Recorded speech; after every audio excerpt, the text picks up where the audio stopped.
ပေးတယ်ဆိုတာတတ္တိရှိမှပေးရတာတထာရှိမှပေးရတာစေတနာရှိမှပေးရတာမိစရိယဆိုတဲ့အတွေ့ရှိတဲ့သူကမပေးရဘူးပေးရမှာကြောက်တယ်ရှိထားတဲ့အရာတွေအပေါ်မှာတွေ့ထားတဲ့အတွက်ဆွံ့ရမှာလဲကြောက်တယ်ဖယ်ရမှာလဲကြောက်တယ်နေရာကိုတွေ့တာအမျိုးကိုတွေ့တာပစ္စည်းကိုတွေ့တာအလှကိုတွေ့တာဓမ္မကိုတွေ့တာတွေဟာမစ္စရိယအမျိုးတွင်တွေပါပဲဘာပဲတွေ့အတွေ့မှန်သမျှအပူပါပဲ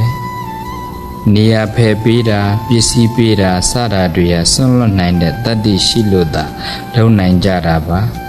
ရယူသူနဲ့ပေးဆက်သူဖြစ်နိုင်ရင်ပေးနိုင်တဲ့သူဖြစ်အောင်ကြိုးစားရမယ်ရလိုက်လို့ဖြစ်ရတဲ့ကျေနပ်မှုနဲ့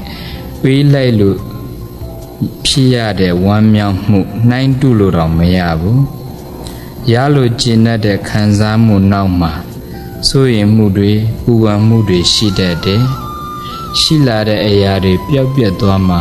ပျက်စီးသွားမှာစတာတွေကြောင့်ရယူခြင်းရဲ့နောက်မှာစိတ်မချမှုတောကဖြစ်မှုတွေရောက်နေတတ်တယ်ဒါကြောင့်အယူများတဲ့သူဟာအပူပွားတတ်ပြီးစွန့်နိုင်မှသာလွတ်နိုင်တဲ့အတွက်ကြောင့်ရယူဖို့တဲ့စွန့်လွတ်နိုင်အောင်ကြိုးစားပါတွေ့တာမှုကိုစွန့်လွတ်မှုနဲ့လျှော့ချနိုင်အောင်ကြိုးစားပါအပူပေါ့ခြင်းအယူလျှော့နိုင်အောင်ကြိုးစားပါအတွေ့ရော့ခြင်းအတွေ့လျှော့ရင်တကယ်ပေါ့တယ်ဘာပဲဖြစ်ဖြစ်လျှော့ကြည့်လိုက်ပါ